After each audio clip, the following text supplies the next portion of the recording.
I didn't cry at my wedding. Not because I was strong. Because I didn't know what emotion fit the occasion. Joy felt dishonest. Grief felt dramatic. Fear felt useless. So, I chose neutrality. It matched her. Celine Vale looked breathtaking in ivory. Not soft ivory. Sharp ivory. Structured silk. Clean lines. She looked like a sculpture commissioned for a gallery opening. Not like a bride. Her beauty wasn't warm. It was disciplined. The kind that makes people stand straighter when she walks into a room. The kind that makes you forget what you were about to say. When she slid the ring onto my finger, her hands were steady. Cool. Professional. As if she were sealing a contract. Which, technically, she was. Our families called it a legacy alignment. 2 powerful names. 2 reputations. 1 arrangement. No one asked if we liked each other. They asked if we understood the responsibility. I understood it. I just didn't understand her. We barely spoke during the reception. People congratulated us like we had achieved something noble. Celine smiled with practiced elegance. The smile never reached her eyes. When someone asked how we met, she answered smoothly. Our families have known each other for years. Not a lie. Not the truth. She did not look at me when she said it. That was the first clue. I was not her story. I was her obligation. The house was waiting for us that evening. Minimalist. White. Echoing. It didn't look lived in. It looked curated. Celine walked through it slowly, heels quiet against marble flooring. This will be sufficient, she said. Sufficient. Not warm. Not comfortable. Sufficient. At the end of the hallway were 2 bedrooms. She paused. Only briefly. I assume you'll want your own space. Not a question. Yes, I said. Because I suddenly understood something important. She had already decided we were not sharing a bed. She took the larger room. I took the one closer to the stairs. 2 doors. 14 steps apart. That was our marriage. The reveal happened over coffee. Morning light through wide windows. She was already dressed. Silk blouse. Hair immaculate. Composed.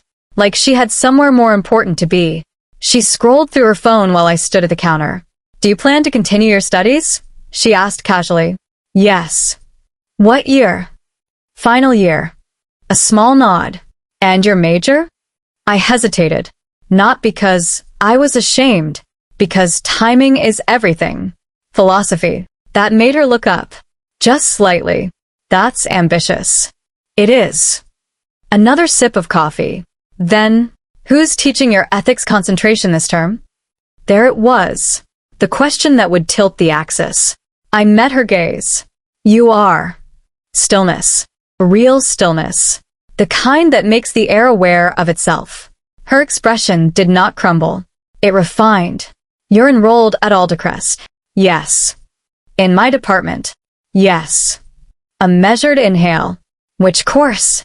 Applied moral ethics. Tuesdays. 11. Her jaw tightened once. Control reassembling itself. Does anyone know? She asked quietly. No. Does anyone at the university know we are married? My best friend knows I got married. Not to who? She stood then. Walked toward me slowly. Not angry. Calculating. At the university, she said, voice lowered but firm. You are my student. Nothing more. You will not speak of this. You will not imply familiarity. You will not put my position at risk. I swallowed. Yes, Professor. That word did something. Something subtle. Her eyes flickered. Then hardened. Good. And just like that, my wife became my professor. Tuesday, 11 a.m. Lecture Hall B. I had sat in the 3rd row all semester before the wedding. That day, I considered moving. I didn't. Cowardice would look suspicious. She entered exactly on time.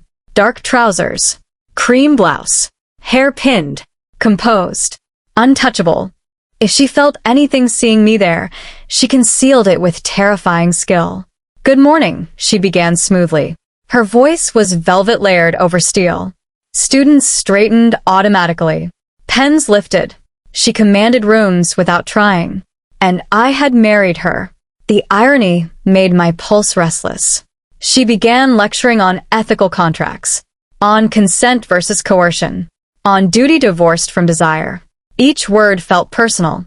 And when obligation replaces will, she said calmly, we must question whether the agreement remains morally sound. Her eyes swept the room. When they reached me, they paused. Barely. But enough.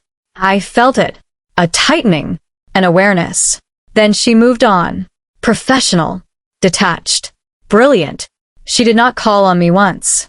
Not when I raised my hand. Not when I didn't. I didn't know which hurt more.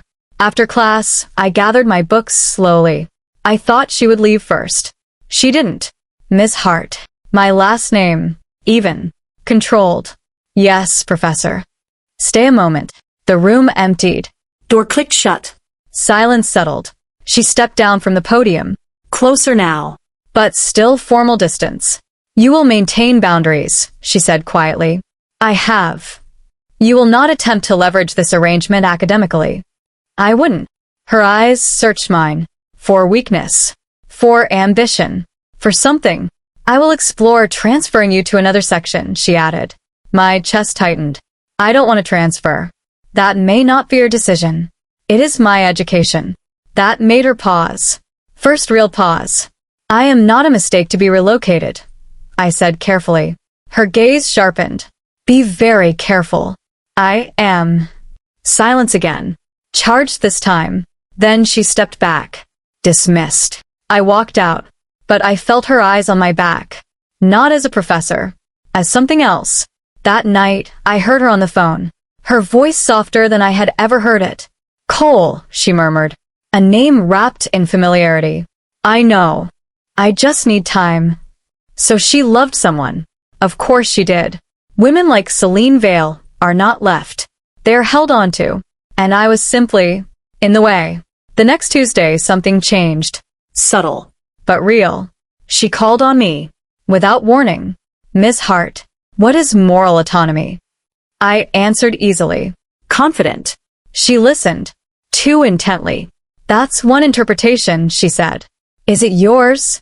I asked. A few students glanced between us. Her eyes locked onto mine. You're bold today. Just engaged. Silence stretched. Then she gave the faintest nod. Continue. It was approval. Reluctant. But there. And for the first time since our wedding, I felt it. Not hostility. Not obligation. Awareness. She was aware of me. Not as paperwork. Not as a problem. As presence. When class ended, she remained at her desk. Watching students leave. Watching me. Her gaze did not move away this time. It followed. Measured. Assessing. Like she was recalculating something she thought she understood. And that's when I realized. I had married a stranger. But she had just realized she married someone who would not disappear quietly. And professors, especially ones who teach ethics, do not like losing control of a narrative. She still had control, but not as effortlessly as before. Next week, she would try to reclaim it. She had no idea. I was done trying to be small. The sound of her phone vibrating against the marble island was obscene in the morning quiet. I was across the kitchen, pouring tea I suddenly didn't want. I didn't need to see the screen. I knew. The shift in her posture told me everything. A subtle softening of her shoulders. A slight tilt of her head. The way she turned her back to me, creating a private world in the space of 3 feet. It wasn't a conscious rejection. It was worse. It was instinct. An automatic reflex to protect something precious from something that was not. Her voice, when she answered, was a different instrument entirely. Lower. Softer. A texture of intimacy I had only read about. Cole, she murmured. The name was a key turning in a lock I didn't have access to. I stood frozen, the steam from my cup rising like a ghost. I should have left. I should have walked away, given her the privacy she was already taking. But I couldn't. I needed to hear it. I needed the pain to be specific. I know, she said, her voice a low apology. This is complicated. Just give me time to sort this out. A pause. I could imagine the voice on the other end. Warm. Concerned. Real. Then Celine said the words that hollowed me out. My feelings for you haven't changed. Of course they haven't. A declaration. A promise. A truth that had nothing to do with me. I looked down at the silver band on my finger. It felt like a prop. A lie I was forced to wear. She was promising her heart to someone else while wearing my ring. She ended the call a moment later, placing the phone face down. A new habit I noticed. She turned, and for a split second, her eyes met mine. There was no apology in them. No guilt. Just a flicker of annoyance, as if she was irritated that I had been there to witness a moment that was not mine. She didn't have to say a word. I understood. I wasn't the wife. I wasn't even the other woman. I was the complication. The thing to be sorted out. The university felt different that day. It felt like a stage where I knew the lines, but the lead actress was pretending I wasn't in the play. I saw her walking across the main quad, speaking with another professor. She was laughing. A genuine, unguarded laugh that made her face transform. She looked younger, freer. When her eyes swept the crowd and brushed past me, they didn't even register my presence. It was like looking at a stranger. A beautiful, brilliant stranger who slept 14 steps away from me every night. In the lecture hall, the erasure was a masterclass. She was lecturing on the Socratic method, on the necessity of intellectual honesty. She moved with her usual grace, her voice a captivating blend of authority and passion. She made eye contact with students in the front row, offered a rare, small smile to a student who gave a sharp answer, and posed a challenging question to a boy near the back. She created a web of connection in the room, and I was the one person left outside of it. Her gaze passed over me, through me, around me. It was a deliberate, surgical act of removal. She was teaching me a lesson that had nothing to do with philosophy. She was teaching me how to be invisible. I sat there, my pen still, my notebook blank. The pain wasn't sharp anymore. It was a dull, heavy weight in my chest. I felt like a ghost haunting my own life, watching the woman I married interact with a world that I was no longer a part of. She was erasing me, pixel by pixel, and I was letting her. The email was a summons. Not pleasantries or friendship message. My office. 4 p.m. My heart didn't race. It just sank. I spent the next hour preparing for battle I knew I had already lost. Her office door was heavy oak. I knocked once. Come in. The room smelled of old books, lemon polish, and the faint, clean scent of her perfume, a scent I now associated with distance. She was behind a vast mahogany desk, a fortress of intellect and authority. The setting was designed to make you feel small. It was working. Close the door, she said, her eyes fixed on a document. I did. The click echoed in the silence. She let the silence stretch, a subtle assertion of power. Finally, she looked up. Her face was a mask of professional neutrality. I've spoken with the dean and the registrar, she began, her tone crisp. There is an available space in Dr. Albright's section of this course. It meets on Thursdays. Your registration will be transferred this evening. She delivered the sentence like a diagnosis. Final. Inarguable.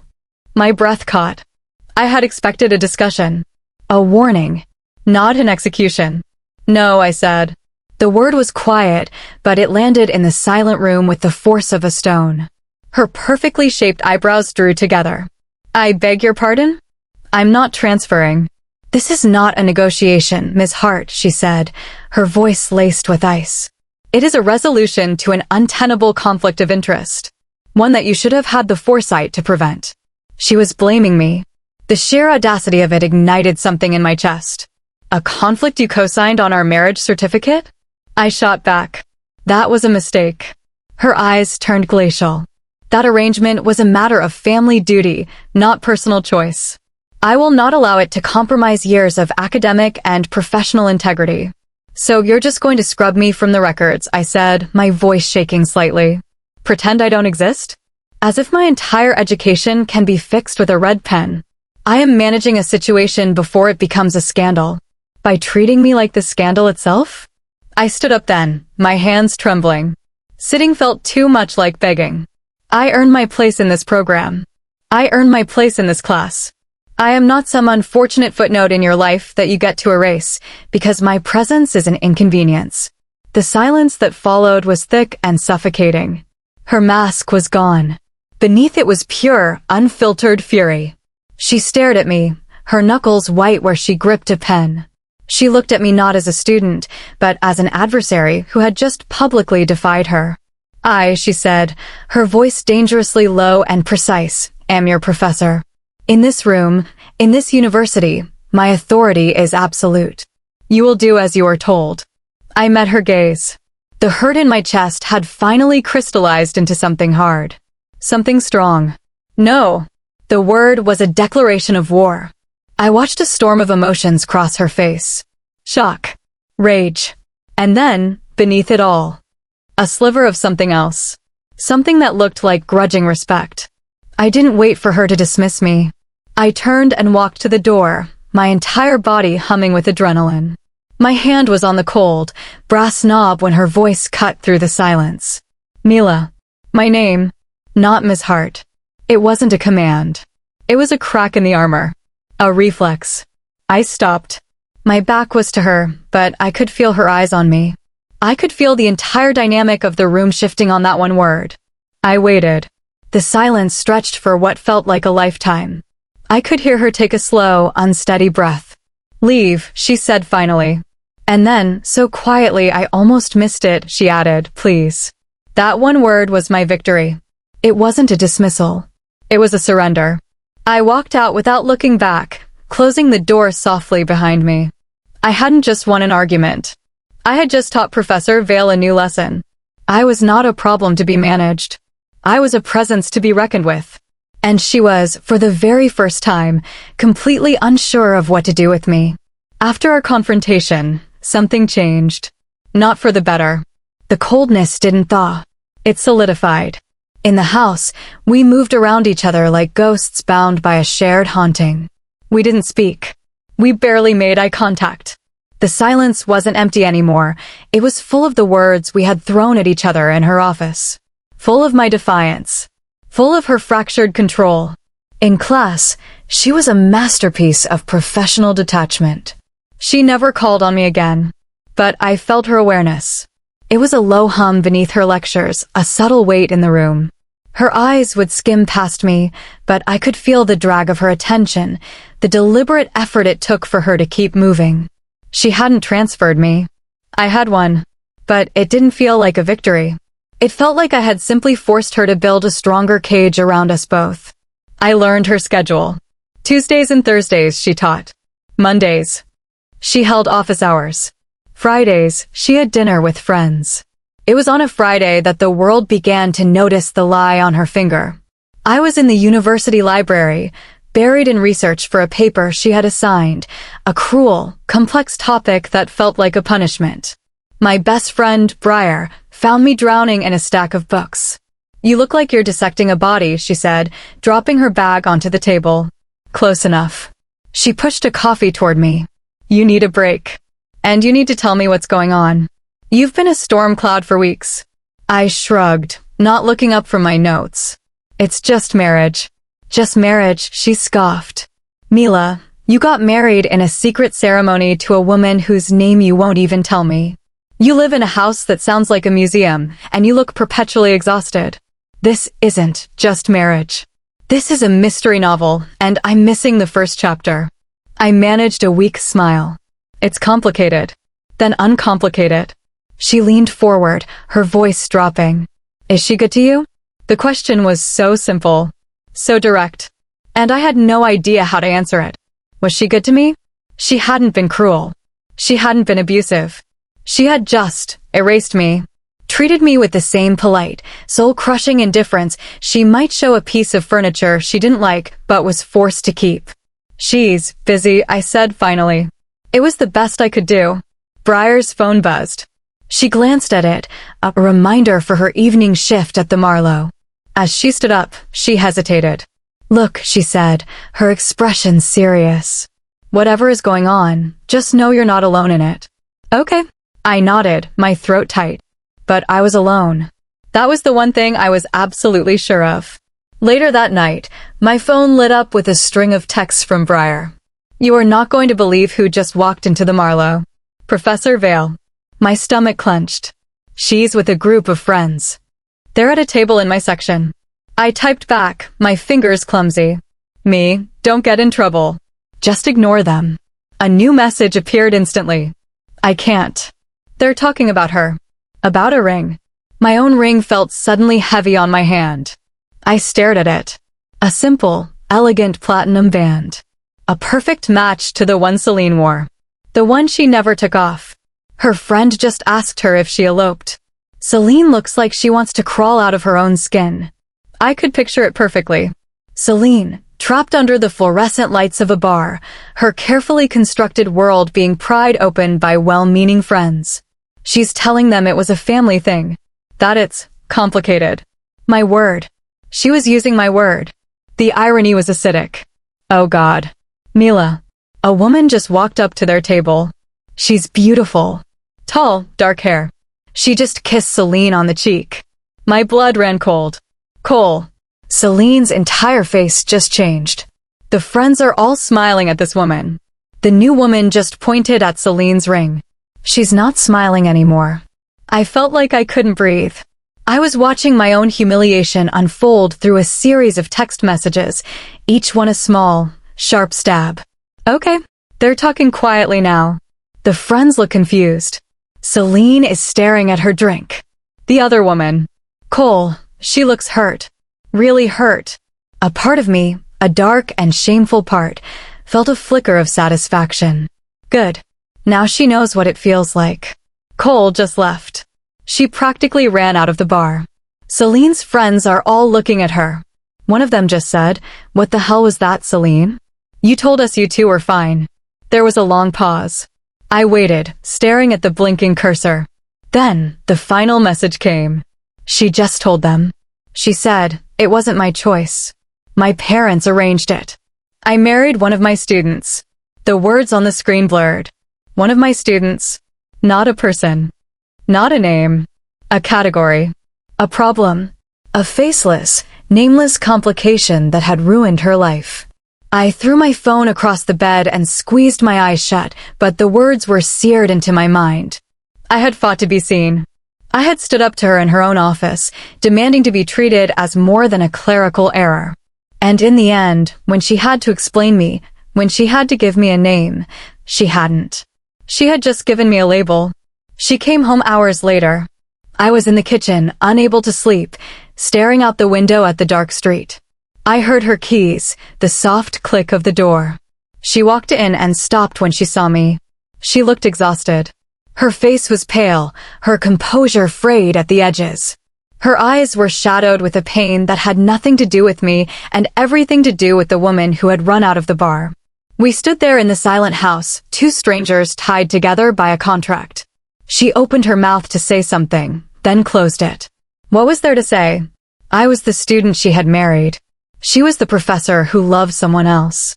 Without a word, she turned and walked down the long, empty hallway to her room.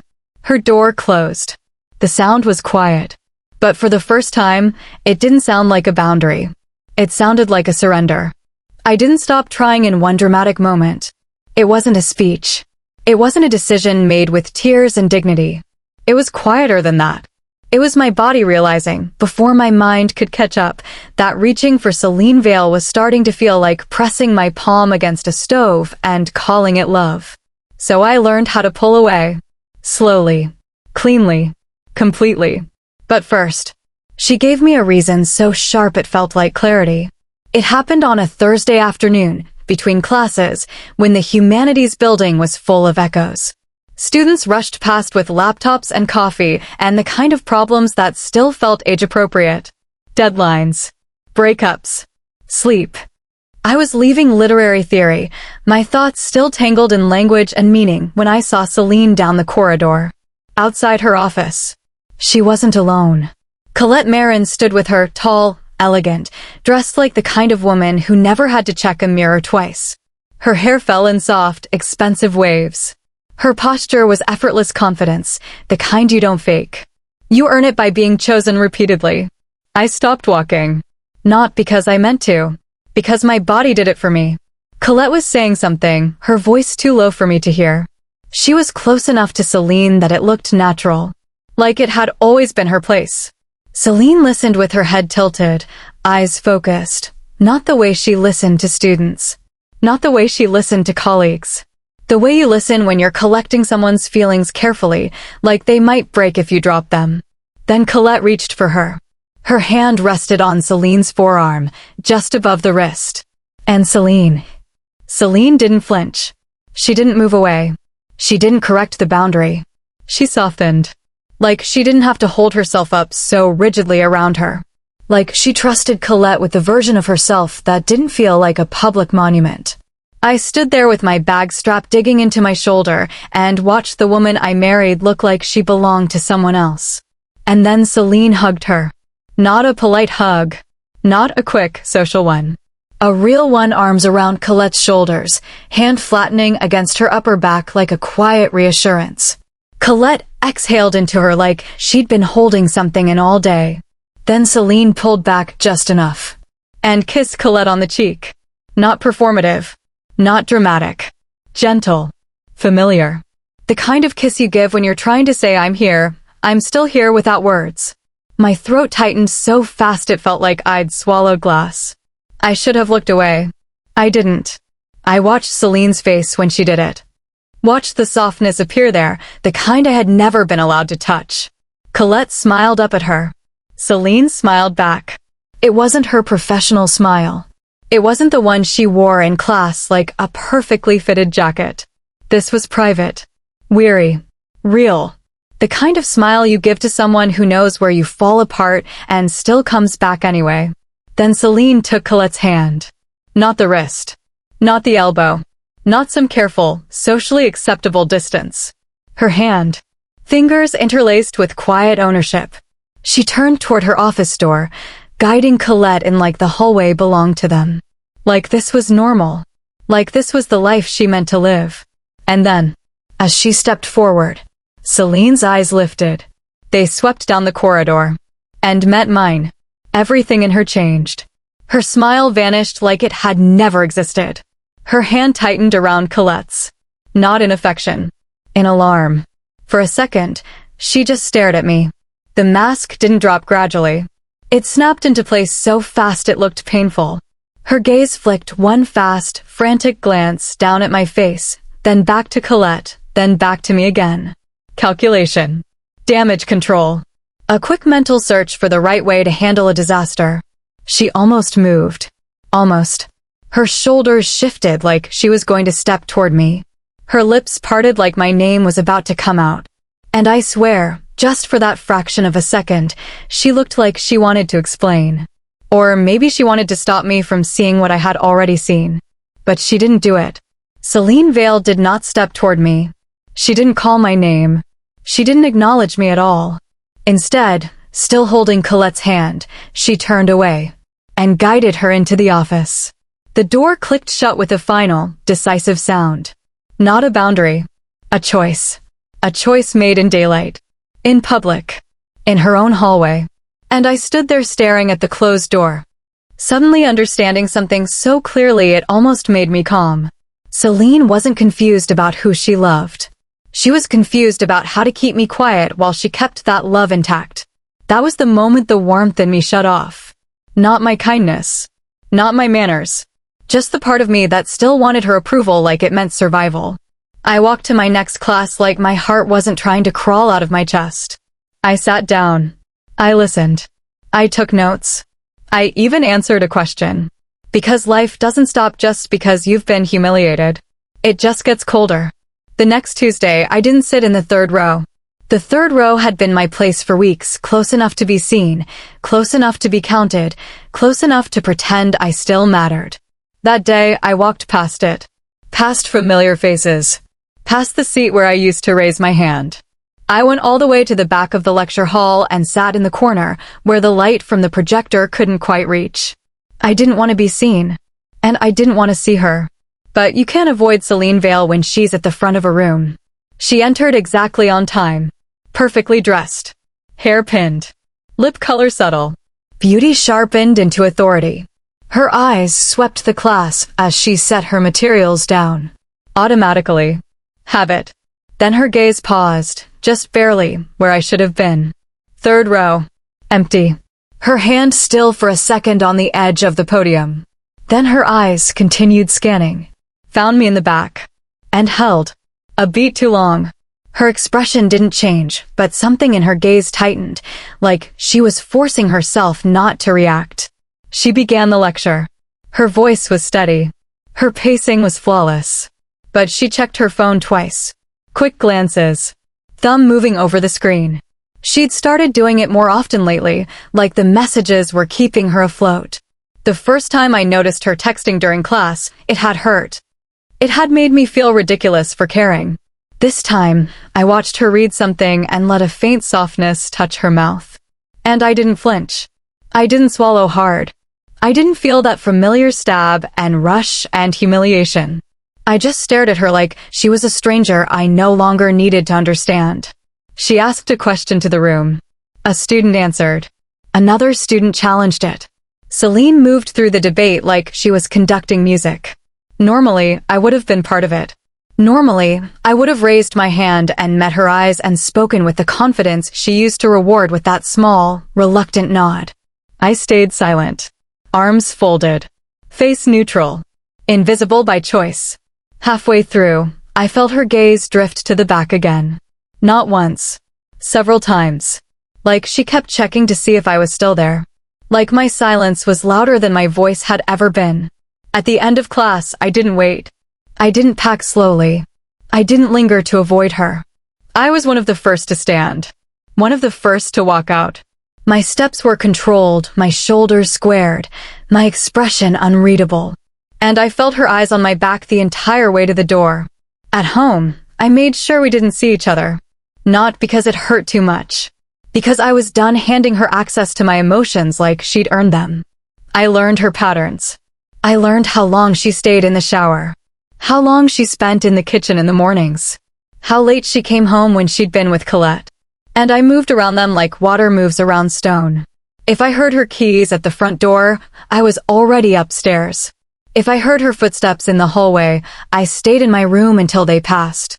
Before, I used to close my bedroom door softly and leave it unlocked. Not consciously. Just as if some part of me still believed she might come to it one day and knock and mean it. Now, I locked it. Every time. Especially when she was in the living room. Because she didn't get to sit 10 feet away from me in silence anymore and pretend that counted as coexistence. The first time I locked it, the sound was loud. A single click. Small. Final. I knew she heard it. Because the next time I passed the living room on my way upstairs, she looked up from the couch, eyes following me. Not angry. Not cold. Something else. Unsettled. Like the rules had changed without her permission. I didn't look at her. I just went to my door, stepped inside, and locked it again. Slowly. So the sound carried. So she understood. A few nights later, I went downstairs for water and found her in the kitchen. She was in a soft sweater, hair loose, looking tired in a way that made her beauty feel more human. For a moment, she didn't speak. She just watched me fill my glass. Then she said, very quietly, "You've been leaving class early." I took a sip of water. Yes. Why? I set the glass down carefully. Because I can. A pause. Her eyes narrowed slightly. I didn't mean it like that. I glanced at her for the first time. Her gaze was fixed on me, sharp but uncertain, like she was trying to read a language she thought she had mastered and realizing she'd missed the grammar. How did you mean it? I asked. She opened her mouth. Closed it. Then said, "You've changed." I almost laughed. Not because it was funny. Because it was infuriating. "You don't get to notice me only when I stop showing up for you," I said calmly. Her jaw tightened. "That's not." "It is." Silence.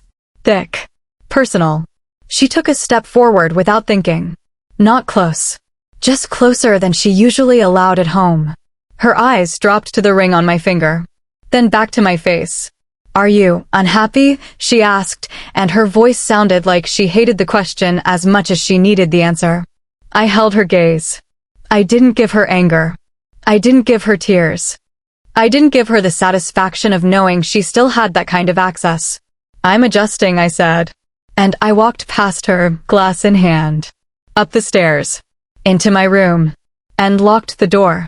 That night, I heard her pacing. Not loudly, but enough. A soft movement in the hallway. A pause outside my door. Silence. Then her footsteps moving away again. Like she couldn't decide if she wanted to knock, or if she was afraid of what would happen if I answered. The next Tuesday, she called on me. Not gently. Not casually. Deliberately. "Miss Hart," she said, voice crisp across the room. Every head turned. I didn't raise my hand. I hadn't spoken in weeks. I lifted my gaze slowly. "Yes, Professor." A pause. Her eyes held mine longer than they should have. "Define moral accountability," I answered. Cleanly. Accurately. Without warmth. She listened like she was hearing my voice for the first time. When I finished, the room stayed quiet. She didn't move right away. Didn't speak right away. Like my answer had hit somewhere deeper than the academic discussion. Finally, she nodded once. Correct. But her voice wasn't as steady as she wanted it to be. I looked down again. Neutral. Closed. Done. And I felt it, her attention lingering on me like she couldn't let go. Not because she cared. Because she couldn't control the fact that she was starting to. An hour later, an email landed in my inbox. No greeting. No softness. But the timing told the truth.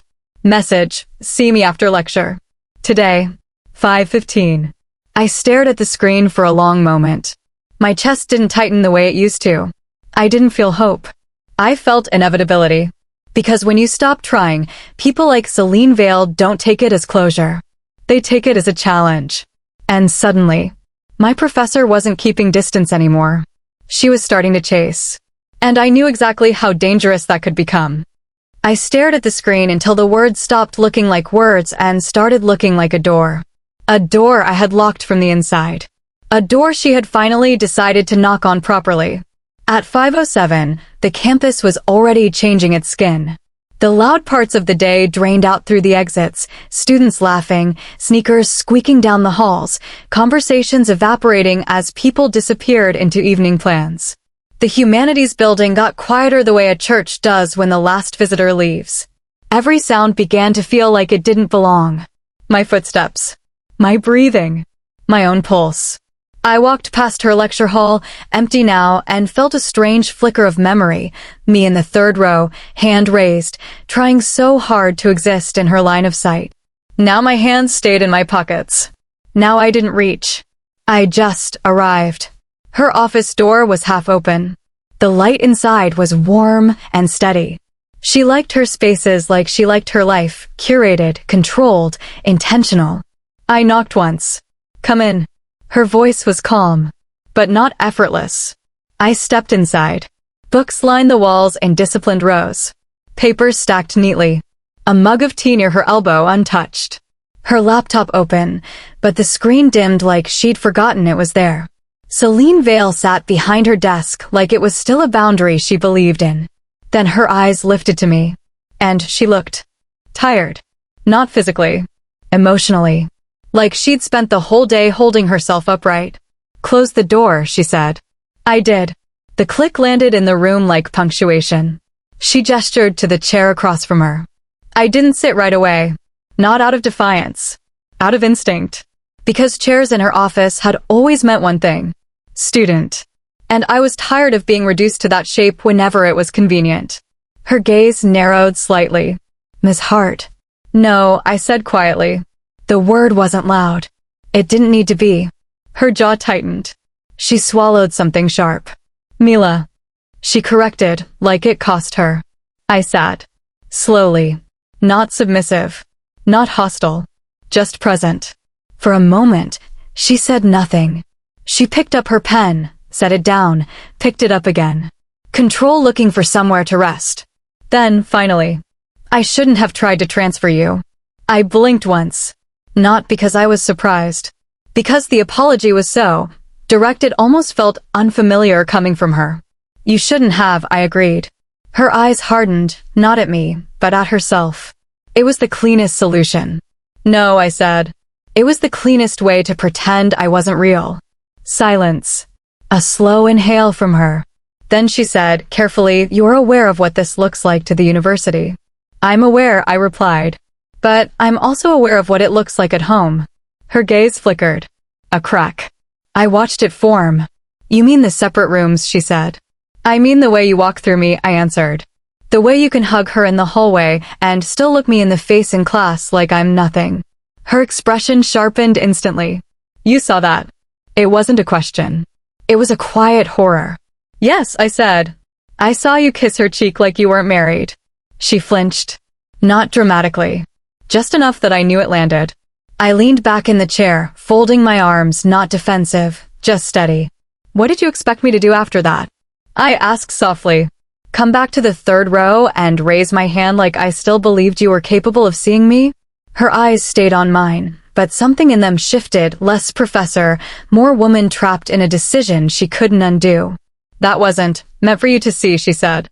"That's the point," I replied. "None of it is meant for me. I'm just the part of your life you hide when you want to feel clean." Her nostrils flared. "That is not what I'm doing." "It is," I said. "And you know it." She pushed her chair back slightly, then stopped, as if she didn't trust herself to move too fast. "I'm trying to keep this from destroying both of us," she said, voice low. I held her gaze. "By making sure I'm the only one who feels destroyed?" I asked. That did it. That finally broke the perfect tone she kept like armor. Her voice sharpened. "Do you think this has been easy for me?" I stared at her. Beautiful. Controlled. Still wearing the ring. Still texting someone else. Still walking into her bedroom every night while my door clicked shut like a coffin lid. "No," I said quietly. "I don't think it's easy for you.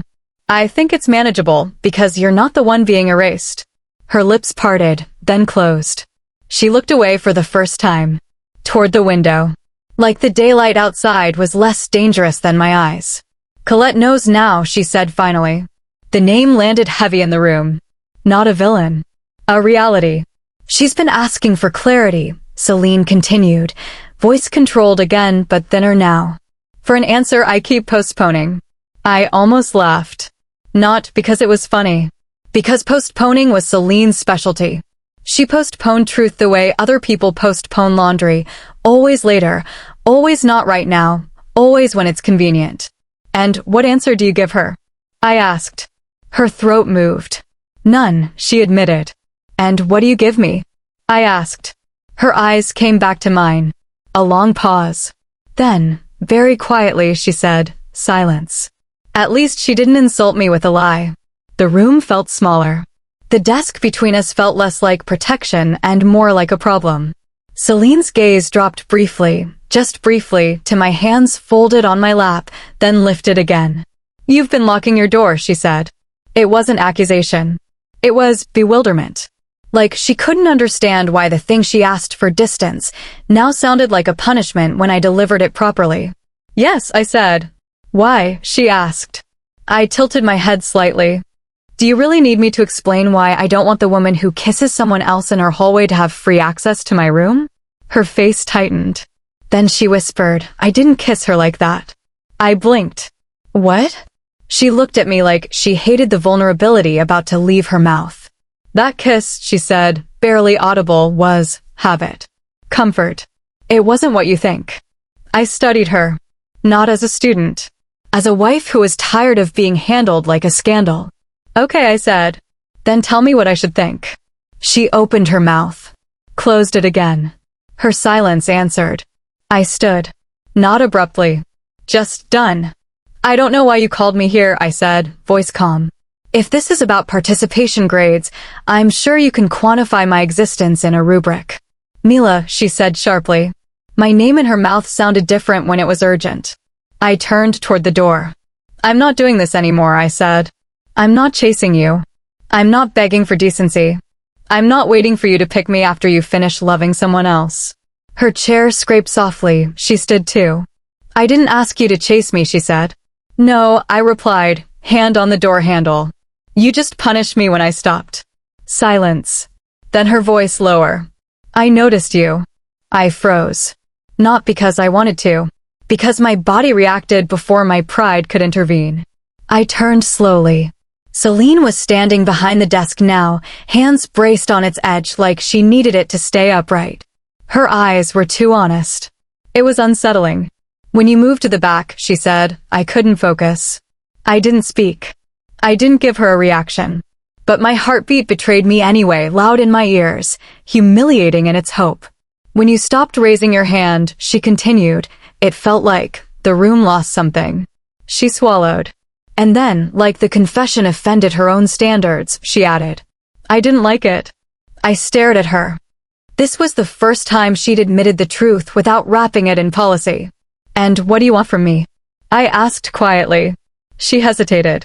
And in that hesitation, I saw it. Not certainty. Not a plan.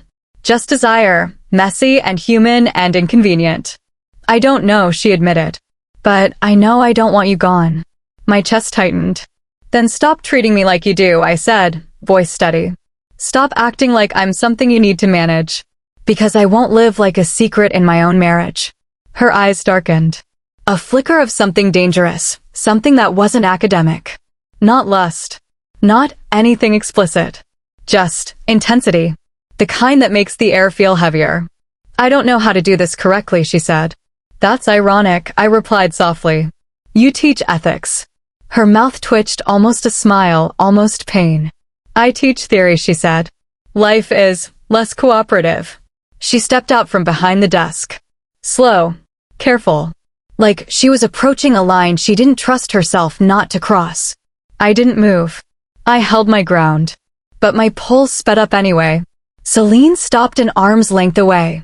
Close enough that I could see the fine details. I'd trained myself not to stare at the slight shadow under her eyes, the strain at the corner of her mouth, the way her breathing wasn't as controlled as she wanted it to be. I'm not asking you for anything you don't want, she said quietly. Good, I replied. Because I don't want confusion anymore. Her gaze dipped to my mouth. Just for a second. Then returned to my eyes like she caught herself. I should not be saying this here, she whispered. You really shouldn't, I agreed. But neither of us moved away. Boundaries trembling. Not breaking. Yet, her hand lifted slightly, stopped midair, like she was deciding whether she had the right. I watched her fingers hover near my wrist. Not grabbing. Not claiming. Just asking without words. I didn't pull back. That was the truth I hated most. I didn't pull back. Her fingertips touched my wrist, light, brief, like a test. My entire body reacted. Not in a way I could control. In a way I hadn't felt in weeks. Seen. Chosen, if only for a second. Celine's breath hitched. Her thumb brushed once over the inside of my wrist, where my pulse was beating too loudly. Then she leaned in. Slowly. Not sudden. Not forceful. Close enough that I felt the warmth of her breath. Close enough that my own restraint started to shake. I should have stepped away. I didn't. I just whispered Celine. My voice made her pause. Like the sound of her name in my mouth meant something too intimate for her office walls. Her eyes searched mine, and for the first time, she looked afraid. Not of me. Of herself. Then, almost like she needed proof that I was real, she pressed a brief kiss to my lips. 1 second. Soft. Controlled. But not empty. And then she pulled back immediately, as if she'd startled herself. The room went silent in the aftermath. My mouth didn't hurt, but my chest did. Because that kiss wasn't a promise. It was a confession. And confessions don't fix anything. They just make it impossible to pretend anymore. Celine's eyes flicked to the door like she suddenly remembered where we were. Then back to me. I'm sorry, she whispered. I swallowed. For what? I asked, voice quiet. The kiss, or everything that led to it? Her gaze broke. Just for a moment. Then her phone vibrated on the desk behind her. Once. Twice. She didn't look at it. But we both knew. Colette. Always there. Always waiting. Always real. Celine's jaw tightened. She didn't move to answer. That mattered. It wasn't enough. But it mattered. I can't keep doing this wrong, she said, voice low. I can't keep splitting my life in half. I held her gaze. Then don't, I said simply. She nodded once, small, restrained. I need time, she admitted. I stepped back. Not angry. Because stillness is what you do when you don't want to admit you're hoping. I told you I'd sorted out, Celine said, and her voice had that familiar controlled tenderness, only now it sounded strained, like the softness was being held up by force. Then, something I didn't expect. I'm sorry. A few seconds of silence passed. Colette's voice was too low to make out, but I could hear the shape of it, hurt rising, disbelief, the sharp edges of a woman who had waited too long to be chosen. Celine inhaled slowly. No, she said, firmer now. I won't keep you in a hallway of maybes. The words landed like a blow. Not because they were cruel, because they were clean. Celine didn't do clean when it required courage. She did clean when it was convenient. This wasn't convenient. This was her finally doing the hard thing the way she taught ethics students to do it, without hiding behind theory. I can't be half in your life and half out of mine, she continued. And I won't ask you to accept scraps of me anymore. A pause. Then, even softer, you deserve better than this. My throat tightened. Because I realized, in the quiet aftermath of that sentence, I wasn't the only one she'd been starving. She'd been starving Colette too. In different ways. Equally. I heard Celine shift, the soft creak of her bed as she sat. I'm choosing to end it, she said. Tonight. Completely. Another pause. Then the sound I didn't expect to hear at all. Celine's breath shaking. Not sobbing. Just unsteady. I'm sorry, she repeated, for dragging you through my cowardice. The call ended a minute later. No slammed doors. No dramatic pacing. Just silence again. But this silence was different. It had weight. It had consequence. The next morning, she was gone before I left my room. I didn't see her, but I saw the sign she'd been there. 2 mugs in the sink. One of them mine. She'd never touched my mug before. It was a small thing. But small things are how Celine spoke when she was scared of saying the real words. At the university, the day moved the way it always did, too fast, too loud, full of people who didn't know they were walking through the ruins of someone else's private war. I finished my last class early and headed down the corridor toward the exit, already thinking about Briar and whether she'd want coffee before her shift. And then I saw them. Again. Outside Celine's office. Colette stood in front of her like she belonged there. Like she had always belonged there. Elegant. Composed. Pain sitting beautifully on her face the way expensive women wear expensive grief, quietly, with control, as if breaking down would be a kind of public indecency. Celine was facing her. No smile today. No softness. Just a calm, steady gaze that looked like it had cost her something to hold. Colette reached up and touched Celine's cheek. A familiar gesture. A claim. Celine didn't pull away immediately. And something in my chest tried to collapse. Not because I wanted Celine. Because some part of me still hated being reminded how easily she could be tender with someone else. Colette said something too quiet for me to hear, and her eyes glistened. Then she leaned in. Not a hug. Not a cheek kiss. A kiss meant for mouths. Celine turned her head slightly at the last second, catching it on the cheek instead. Polite. Controlled. A boundary drawn without cruelty. Colette froze. Humiliation flickered across her expression. She stepped back as if the rejection had physical force.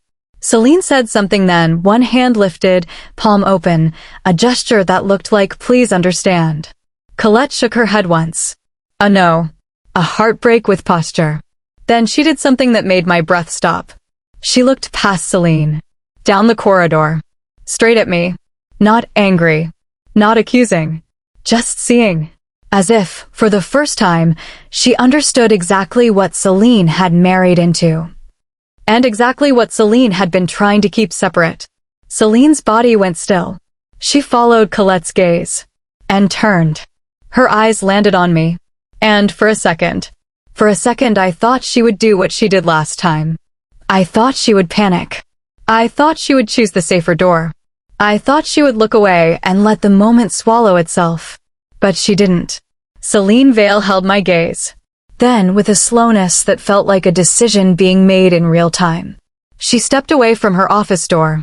away from Colette, and walked toward me. In daylight. In her hallway. Where everyone could see. Colette's face tightened. Not rage. Just loss. Celine stopped 2 feet from me. Close enough that I could see the faint shadows under her eyes. Close enough that I could tell she hadn't slept. I need to speak to you, she said quietly. Her voice wasn't professorized today. It was human. I have a class, I replied automatically. Not to escape. Just because that's what my life still was, classes, deadlines, the ordinary world continuing even while Celine's was burning and rebuilding itself. Celine nodded once. After, she said. Please. Please. That word again.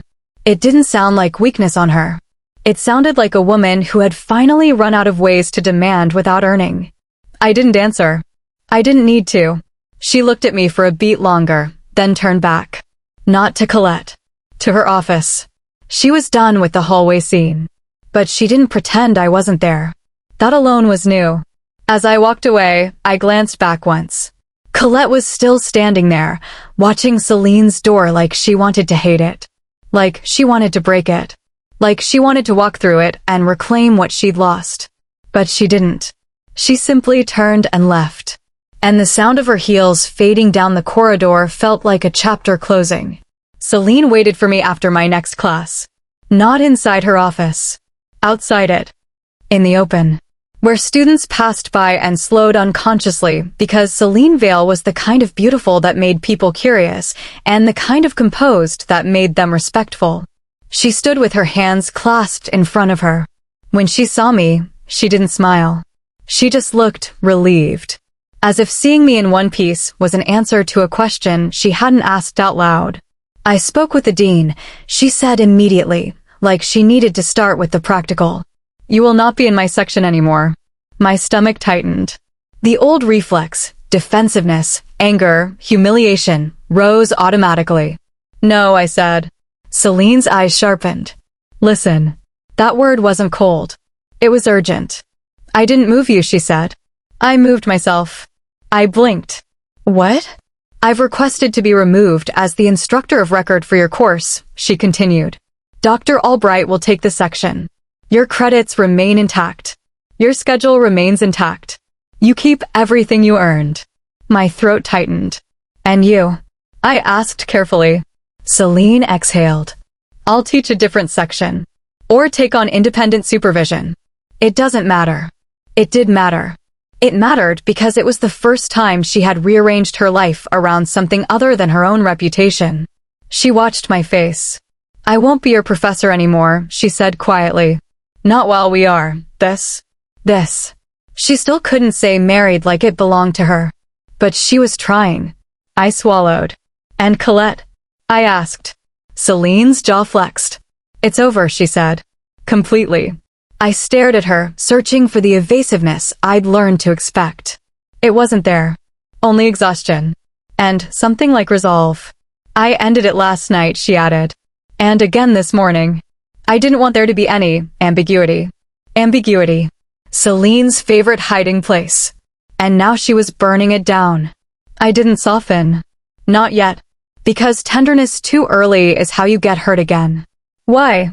I asked. Why no? Celine's eyes flickered. She looked like she wanted to reach for something elegant. A speech. A justification. A theory. Instead, she gave me the simplest thing.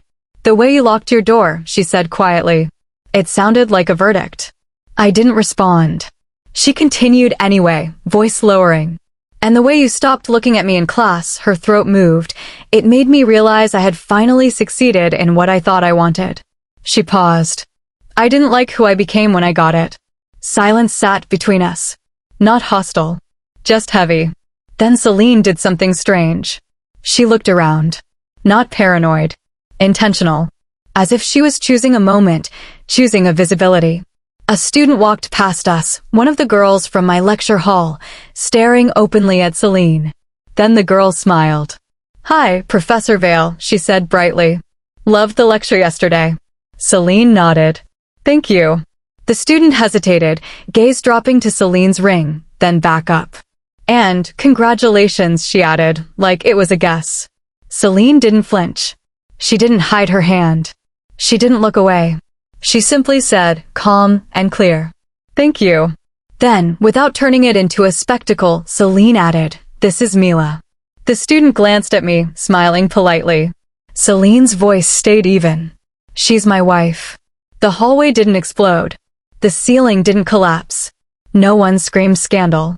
The student just blinked, surprised, then recovered with the kind of social grace people learn when they realize they're standing too close to something personal. "Oh," she said softly. "Nice to meet you." "Likewise," I managed. The student walked away quickly, a little flustered. And Celine didn't chase her with explanations. She didn't try to control the narrative. She let the truth stand. I stared at Celine, my heart doing something inconvenient in my chest. "You didn't have to say that," I whispered. Celine looked at me, eyes steady. "I did," she replied. "I've been acting like you're something to hide. And I'm done." My mouth went dry. Because it wasn't romantic. It wasn't dramatic. It was brave. In Celine's world, bravery looked like a sentence spoken at normal volume in a normal hallway. On the way out of the building, a woman from the faculty, someone I'd seen hovering around Celine before, laughing too brightly at her jokes, fell into step beside her. "Celine," she said warmly, "we're having drinks tonight with the department. You should come. You've been impossible to catch lately." Her gaze drifted to Celine's ring again, then to me, curious. Celine didn't hesitate. She didn't soften her rejection with apologies. She didn't create space for flirting. "I can't tonight," she said. "I have plans with my wife." The word wife hit me like a hand on my back, steadying, claiming, simple. The faculty woman's smile faltered, then reformed into something polite. "Of course," she said, and drifted away. Celine didn't watch her go. She looked at me instead. As if she was checking whether the small act landed. As if she needed to see that it mattered. It did. And that terrified me. Because things that matter can be taken away. We walked across the quad together. Not touching. Not yet. But close enough that people would assume. Close enough that it looked like choice. The sun was bright, turning everything sharp. No shadows to hide in. Celine slowed near the fountain. "I'm not asking you to forgive me quickly," she said. I stared at the water, the way it broke and reformed, over and over. "What are you asking for?"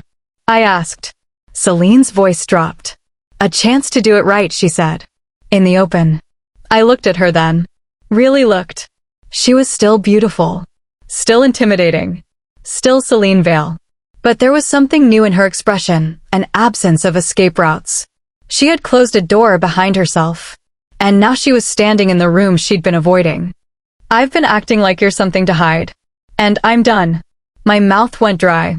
Because it wasn't romantic. It wasn't dramatic. It was brave. In Celine's world, bravery looked like a sentence spoken at normal volume in a normal hallway. On the way out of the building, a woman from the faculty, someone I'd seen hovering around Celine before, laughing too brightly at her jokes, fell into step beside her. "Celine," she said warmly, "we're having drinks tonight with the department. You should come. You've been impossible to catch lately." Her gaze drifted to Celine's ring again, then to me, curious. Celine didn't hesitate. She didn't soften her rejection with apologies. She didn't create space for flirting. "I can't tonight," she said. "I have plans with my wife." The word wife hit me like a hand on my back, steadying, claiming, simple. The faculty woman's smile faltered, then reformed into something polite. "Of course," she said, and drifted away. Celine didn't watch her go. She looked at me instead. As if she was checking whether the small act landed.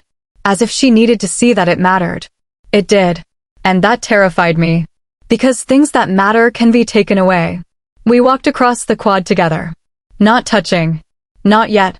But close enough that people would assume. Close enough that it looked like choice. The sun was bright, turning everything sharp. No shadows to hide in.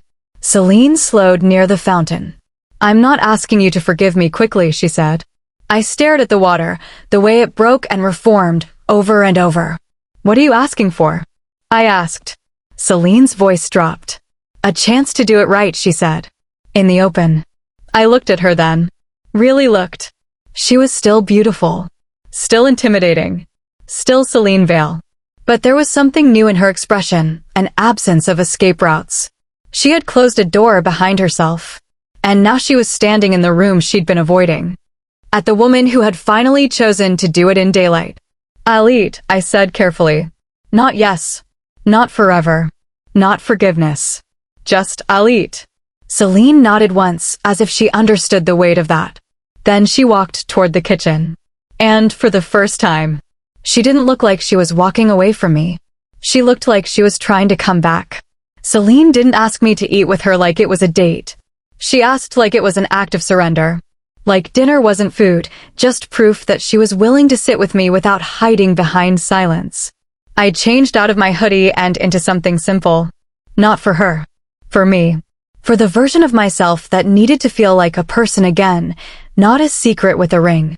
When I came downstairs, she was already in the kitchen. No heels. No blazer. Sleeves rolled to her forearms, hair tied back loosely, hands moving with unfamiliar purpose. She had placed 2 plates on the counter. 2 glasses. A bottle of water. A bowl of cut lemons like she'd seen someone do it once and decided that's what normal couples did. I stopped in the doorway and watched her for a moment. Celine Vale could lecture a room into silence. But right now, she looked like she was afraid of saying the wrong thing to one woman in her own house. She turned and saw me. Her face didn't brighten, Celine didn't do bright. But something in her eyes eased, like she'd been holding tension in her jaw and finally allowed it to loosen. "You don't have to eat if you don't want to," she said. I said I would, I replied. A beat. Then, because my voice came out steadier than I felt, I added, "I'm here."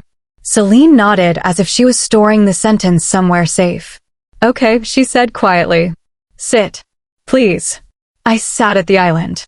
Not the dining table. The island felt less ceremonial. Less like we were pretending this was already fixed. She moved around the kitchen in careful lines, setting food down like she was arranging evidence. Pasta. Salad. Bread warmed in the oven. Nothing extravagant. Just effort. She slid a plate in front of me and finally sat across from me. For a moment, neither of us touched our forks. We looked at the food like it might bite. Then Celine exhaled through her nose controlled, but tired of controlling, and said, "I'm not good at this part." I lifted my gaze. Which part? The part where I'm supposed to be human and not strategic. I stared at her. A few weeks ago, I would have softened at that. I would have taken her confession as a gift. Now I just watched her, letting her do the work.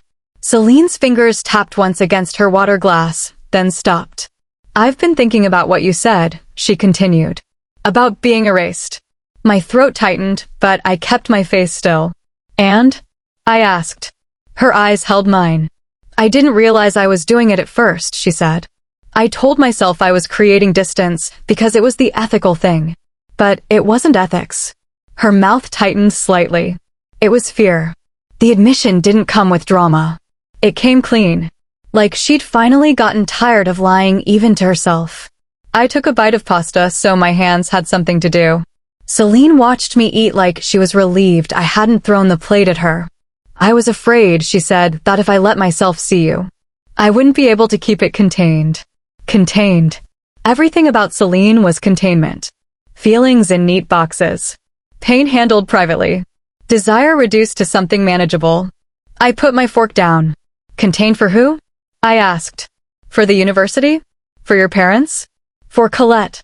Her jaw flexed once at the name. For everyone, she admitted. Including me. I didn't answer right away. Because the truth was, I understood what it was like to be afraid of your own heart. I just didn't think fear excused cruelty. Celine reached for her water, took a sip, then set it down with unnecessary precision. "I ended it," she said. "I know," I replied. "I saw." Her gaze dropped for a second.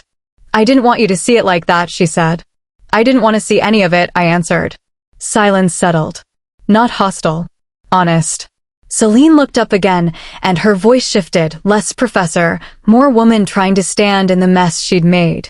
"I need to say something plainly," she said. "No theory." I waited.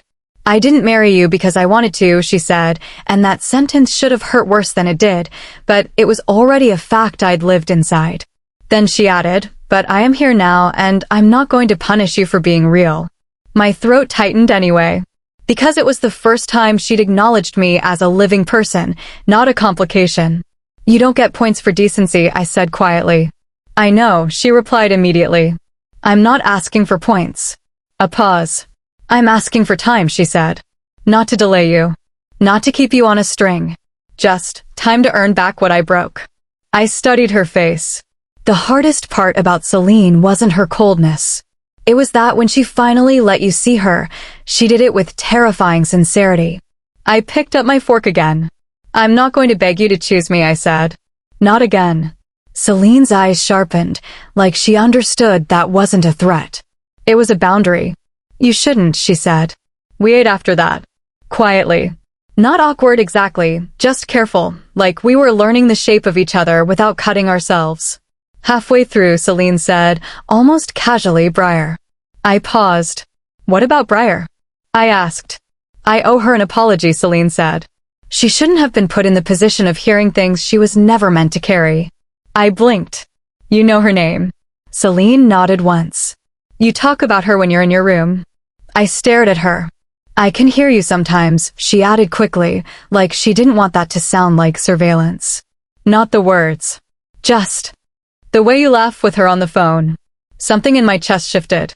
Celine hearing me laugh and saying nothing about it, that felt like proof of how long she'd been watching without reaching.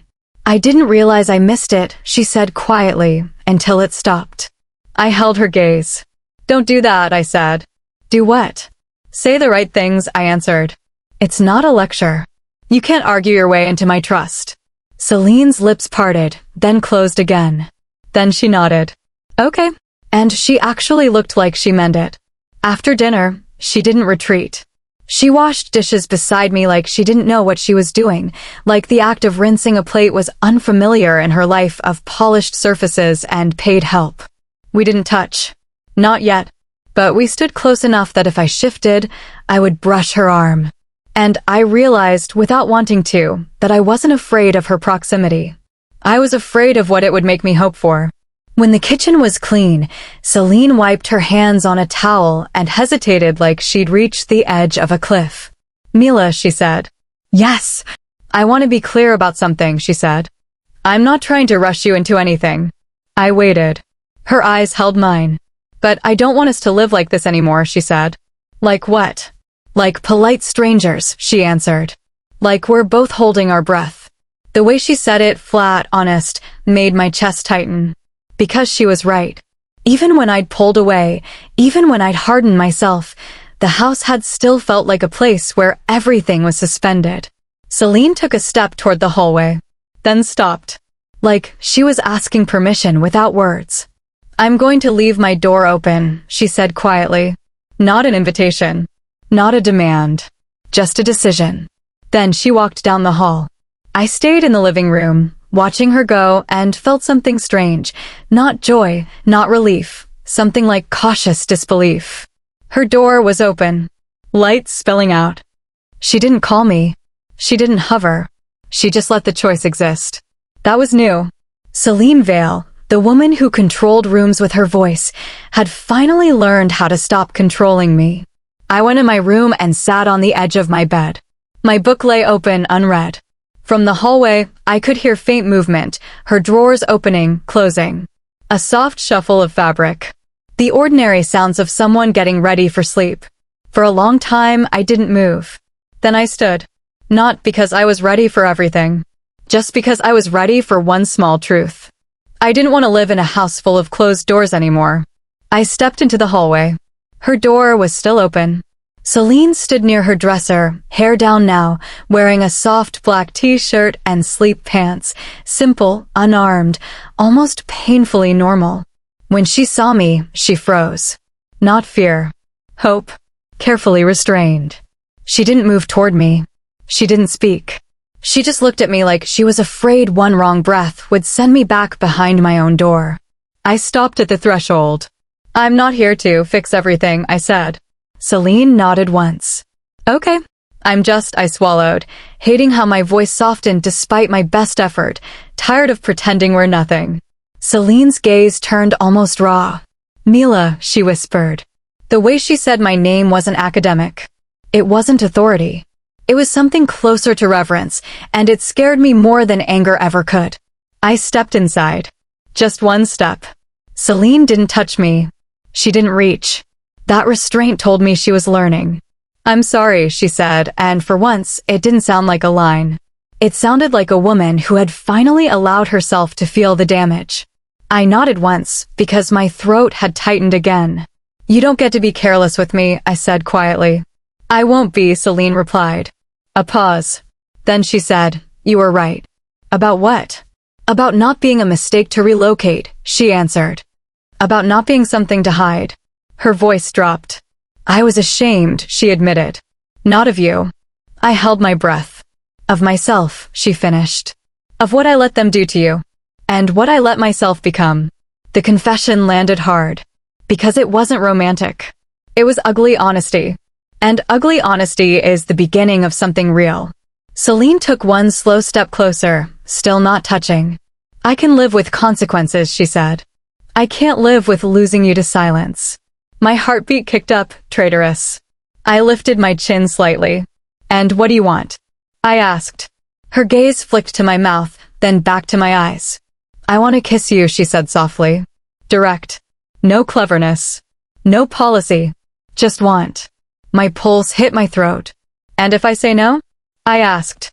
Celine didn't hesitate. Then I'll stop, she said. And I'll still be here in the morning. It wasn't the perfect answer.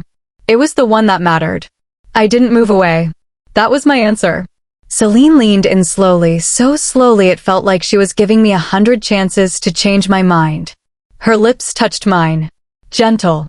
Brief. Not a performance. Not possession. A simple, careful beginning. She pulled back first, eyes searching my face like she needed confirmation that she hadn't just taken something. I exhaled. Then I kissed her again. Not longer. Just clearer. Celine's eyes closed for a second like she'd been holding herself together for months and had finally been allowed to set something down. When we separated, we stood there breathing quietly, like we'd both run a mile without moving our feet. Celine rested her forehead lightly against mine. Home, she whispered, as if she'd just learned what the word meant. I closed my eyes. For the first time since the wedding, the house didn't feel staged. It felt lived in. Later, we sat on the edge of her bed, fully clothed, talking like people who were trying not to fall back into old habits. She didn't call me. She didn't hover. She just let the choice exist. That was new. Celine Vale, the woman who controlled rooms with her voice, had finally learned how to stop controlling me. I went in my room and sat on the edge of my bed. My book lay open, unread. From the hallway, I could hear faint movement, her drawers opening, closing. A soft shuffle of fabric. The ordinary sounds of someone getting ready for sleep. For a long time, I didn't move. Then I stood. Not because I was ready for everything. Just because I was ready for one small truth. I didn't want to live in a house full of closed doors anymore. I stepped into the hallway. Her door was still open. Celine stood near her dresser, hair down now, wearing a soft black t-shirt and sleep pants, simple, unarmed, almost painfully normal. When she saw me, she froze. Not fear. Hope. Carefully restrained. She didn't move toward me. She didn't speak. She just looked at me like she was afraid one wrong breath would send me back behind my own door. I stopped at the threshold. I'm not here to fix everything, I said. Celine nodded once. Okay. I swallowed, hating how my voice softened despite my best effort, tired of pretending we're nothing. Celine's gaze turned almost raw. Mila, she whispered. The way she said my name wasn't academic. It wasn't authority. It was something closer to reverence, and it scared me more than anger ever could. I stepped inside. Just one step. Celine didn't touch me. She didn't reach. That restraint told me she was learning. I'm sorry, she said, and for once, it didn't sound like a line. It sounded like a woman who had finally allowed herself to feel the damage. I nodded once, because my throat had tightened again. You don't get to be careless with me, I said quietly. I won't be, Celine replied. A pause. Then she said, you were right. About what? About not being a mistake to relocate, she answered. About not being something to hide. Her voice dropped. I was ashamed, she admitted. Not of you. I held my breath. Of myself, she finished. Of what I let them do to you. And what I let myself become. The confession landed hard. Because it wasn't romantic. It was ugly honesty. And ugly honesty is the beginning of something real. Celine took one slow step closer, still not touching. I can live with consequences, she said. I can't live with losing you to silence. My heartbeat kicked up, traitorous. I lifted my chin slightly. And what do you want? I asked. Her gaze flicked to my mouth, then back to my eyes. I want to kiss you, she said softly. Direct. No cleverness. No policy. Just want. My pulse hit my throat. And if I say no? I asked. Celine didn't hesitate. Then I'll stop, she said. And I'll still be here in the morning. It wasn't the perfect answer. It was the one that mattered. I didn't move away. That was my answer. Celine leaned in slowly, so slowly it felt like she was giving me 100 chances to change my mind. Her lips touched mine. Gentle. Brief. Not a performance. Not possession. A simple, careful beginning. She pulled back first, eyes searching my face like she needed confirmation that she hadn't just taken something. I exhaled. Then I kissed her again. Not longer. Just clearer. Celine's eyes closed for a second like she'd been holding herself together for months and had finally been allowed to set something down. When we separated, we stood there breathing quietly, like we'd both run a mile without moving our feet. Celine rested her forehead lightly against mine.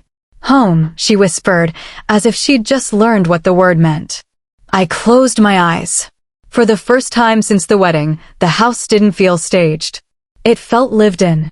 Later, we sat on the edge of her bed, fully clothed, talking like people who were trying not to fall back into old habits.